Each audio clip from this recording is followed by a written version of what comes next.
Hello and welcome back to Bite Size Boxing. So just going to do a quick disclaimer for each of these post-fight reviews, and I'll just put the same one on each one. I'm on the back of about 90 minutes of sleep after this card because it ended so late here. I've just jumped out the shower as well, so if in a few of these videos I do look like a drowned sewer rat, I hope you can understand. And if I seem a little bit less with it and a bit more rambly than normal, that'll be why. Thank you very much, guys. Take it easy. Enjoy the video.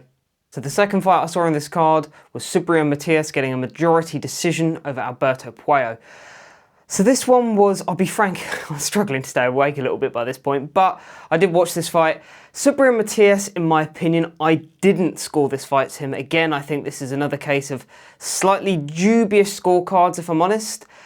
Don't get it twisted, this was a close fight. This was one that you could tangibly have either way, but again, I felt that if anybody won it, it was Alberto Puello.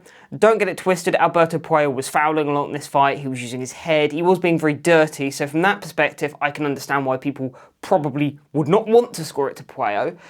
In addition to that, his style was definitely more negative, and if you followed my channel for any length of time, you know I'm not a fan of negative boxers. I much prefer aggressive, come forward, pressure guys in a situation like that.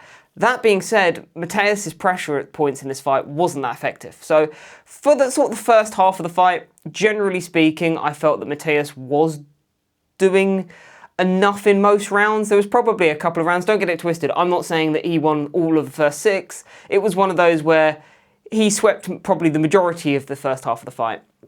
But in the second half of the fight, Puello really came into his own. I don't know what the commentary team were watching. I ended up just muting it because it was just BS. They were talking about how Puello looks like he's ready to go and he's struggling, and I couldn't have disagreed more. Puello looked comfortable in there. He never looked flustered, which was something that a lot of Matias opponents often look. They look, quite worried about the pressure and the relentlessness of it and getting worn down. Puello never looked phased. Puello was able to sort of take that half step back, create a bit of distance for himself, and sort of boxing off of that jab, was able to catch Matias coming in. And really and truly, that was sort of the pattern of the rest of the fight. And I thought Alberto Puello, over the 12, had sort of done enough, to be honest. I thought he'd at least picked up a couple of rounds early on and then done a decent amount of work in the back end of the fight to end up winning it. But Subriel Matias marches on. He gets that majority decision win. And again, I'm somebody who's nowhere near as high on Subriel Matias as most people, particularly in the hardcore sort of boxing fan community. There has for the longest time been a lot of overrating of Subriel Matias, in my opinion, quite substantially so. I mean, there are people I respect who've had this guy on pound for pound lists in the last 18 months, 2 years, which I think is crazy. Subriel Matias is a very basic pressure fighter.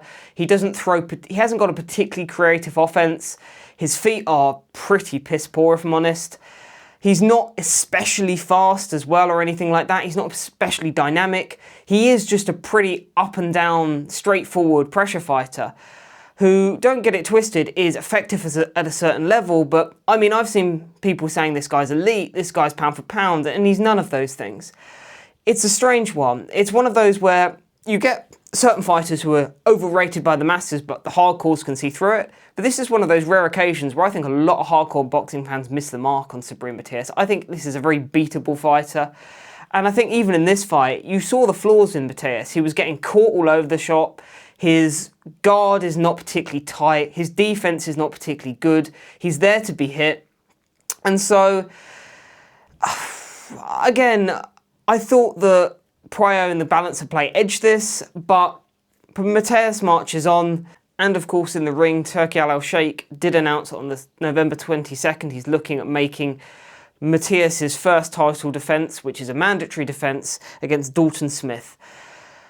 That's one that, I'll be frank, I'm going to probably get flamed because I'm a Brit for saying this, but I actually think that's a winnable fight for Dalton Smith. Again, I'm nowhere near as high on Matias as a lot of people are.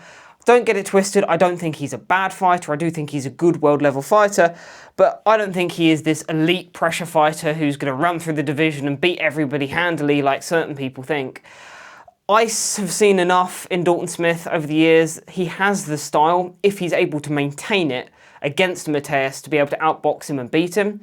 It's just a case of, will that pressure tell? Now, of course, we haven't seen Smith up at that level yet, so we don't know. There is every chance that he crumbles under the pressure of Matias, but that will be a good fight, and that will be a good measuring stick to see where Smith is at. If he wins that, of course, then you've got fights like the Adam Azim fight that will always be there, and we'll see what happens from there. But let's not get ahead of ourselves. Matias has got that defence against Dalton Smith, and as I say, I think that's winnable. But what did you think of this fight? Did you think the majority decision was fair? Did you favour the pressure of Subriel Matias? Or did you think that Alberto Puello had done enough in that second half of that fight to outbox and to win clearly enough to get a decision? What did you think?